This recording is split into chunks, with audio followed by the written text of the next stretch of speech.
राम मंदिर, ये देश संविधान से चलेगा या फिर ये देश गीता से चलेगा, रामायण से चलेगा? संविधान के जो मूल तत्व है वो गीता और रामायण से तो प्रेरित है। बाबा साहब अम्बेडकर इस ड्राफ्टिंग कमेटी के चेयरमैन थे और बाबा साहब के बारे में जो आजकल कुछ पूर्वाग्रहग्रस्त होकर दुष्प्रचार जरूर किया जाता है, तो बताइए डायरेक्टिव प्रिंसिपल्स वाले चैप्टर के ऊपर कृष्ण गीता का उपदेश देते हुए बने हैं कि नहीं? फंडामेंटल राइट्स के चैप्टर के ऊपर भगवान राम, माता सीता और वीर और लक्ष्मण जी का चित्र है कि नहीं? तो संविधान के लोगों ने कुछ सोच के ही तो बनाया होगा कि कौन सी चीज किन मूल्यों को प्रेरित करेगी। और इसलिए अब मैं सिर्फ एक उदाहरण आपको देना चाहता हूं क्यों हर जगह इसकी जरूरत है। को आप देखिए, दुनिया का इतिहास भरा पड़ा इस उदाहरण से कि कोई राजा तब तक गद्दी से नहीं हटता जब तक मर न जाए या मार न दिया जाए। भाई भाई का गला काट के गद्दी बैठा है, दुनिया का इतिहास भरा पड़ा है। उसके कंट्रास्ट में उदाहरण कि पिता के एक वचन पर जो राज्याभिषेक होने जाने वाला वो बेटा जंगल चला जाए, दूसरा भाई कहे मैं आपके साथ जंगल चलूंगा, जिसको राज्य मिले वो कहे मैं खड़ा हूं रख के शासन करूंगा। तो भाई किसी भी मजहब को मानने वाले हो, अपने घर में क्या चाहते हो, भाइयों में प्रेम या भाइयों का कटा हुआ सर? ये तो हुआ परिवार में। अब आइए इंटरनेशनल लेवल के ऊपर। पिछले 30-40 सालों में देखिए तो इंटरनेशनल डिप्लोमेसी में क्या चल रहा है? एनेक्सेशन, कंट्री पे कब्जा कर लो, या सब्जुगेशन यानी वहां पे अपनी पपेट गवर्नमेंट बना लो, या डोमिनेशन, एक ट्रीटी साइन करवा लो। भगवान राम ने जब लंका को जीता तो क्या अपने राज्य में मिलाया, एनेक्सेशन किया? ना।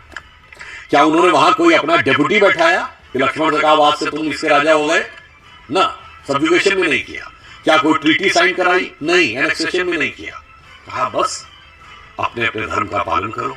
जो गीता में भगवान कृष्ण ने जो सिद्धांत कहा, जो सनातन हमारा सिद्धांत है, स्वधर्मे निधनम श्रेय पर धर्मो भयावह, धर्म का पालन करो और बाकी जैसे चलाना हो चलाओ। आज की जियोपॉलिटिक्स में बगैर किसी दूसरे देश को डोमिनेट किए हुए, सब्जुकेट किए हुए, बगैर डिस्ट्रॉय किए हुए पीसफुल कोएग्जिस्टेंस का एग्जाम्पल दिखाई पड़ता है तो भगवान राम के कैरेक्टर में। तो परिवार से लेके और दुनिया तक जो आदर्शों का प्रतीक दिखाई पड़ता है। इसीलिए अटल बिहारी वाजपेयी जी की बड़ी फेमस कविता है, हिंदू तन मन हिंदू जीवन रग रग हिंदू मेरा परिचय। उसका जो अंतिम छंद है वो कहते हैं, होकर स्वतंत्र मैंने कब चाहा मैं कर लूं जग को गुलाम, मैंने तो सदा सिखाया है करना अपने मन को गुलाम।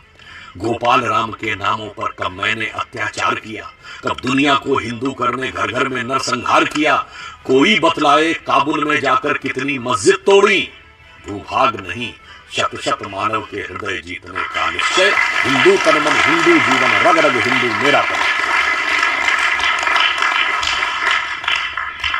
सुधांशु जी, हिंदू शब्द से निकला हुआ हिंदुत्व और इसके ऊपर सनातन, इसे थोड़ा समझाएं। सनातन जानते क्या है?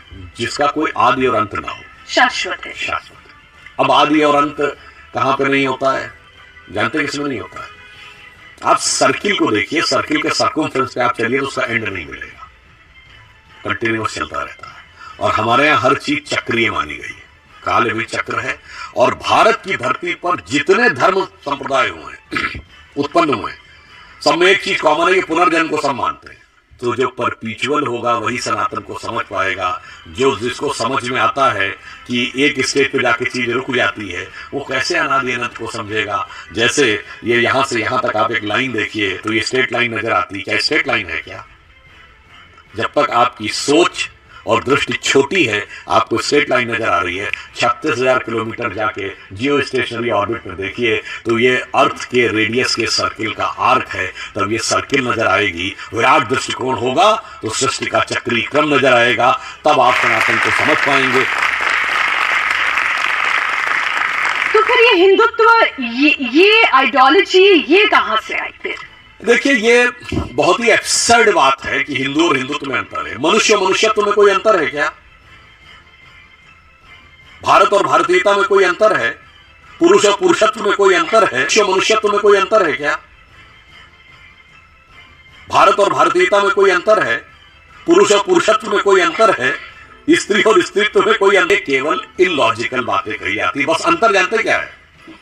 जब तक आपकी आइडेंटिटी सुप्त पड़ी रहे तब तक आप हिंदू हैं, और जब आपको अपनी शक्ति का आभास होने लगे तो हिंदुत्व हो जाता है। क्योंकि हम धर्म की बात कर रहे थे, आपने कहा कि एक ही धर्म है, सनातन है, और इसके अलावा सारे पंथ हैं या संप्रदाय हैं।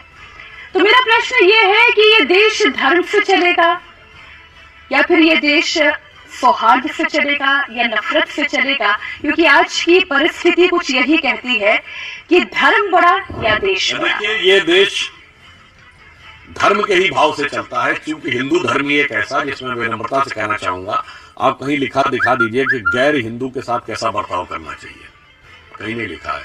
बाकी पंथों मजहबों में लिखा हुआ है। हमारे यहाँ ना कोई जिम्मी का कॉन्सेप्ट है, ना कोई जजिया का कॉन्सेप्ट है, ना कोई और कॉन्सेप्ट है, इसीलिए सबको साथ में लेकर चलते हैं। तो धर्म हमारा ये है, और यह देश धर्मनिरपेक्ष नहीं है।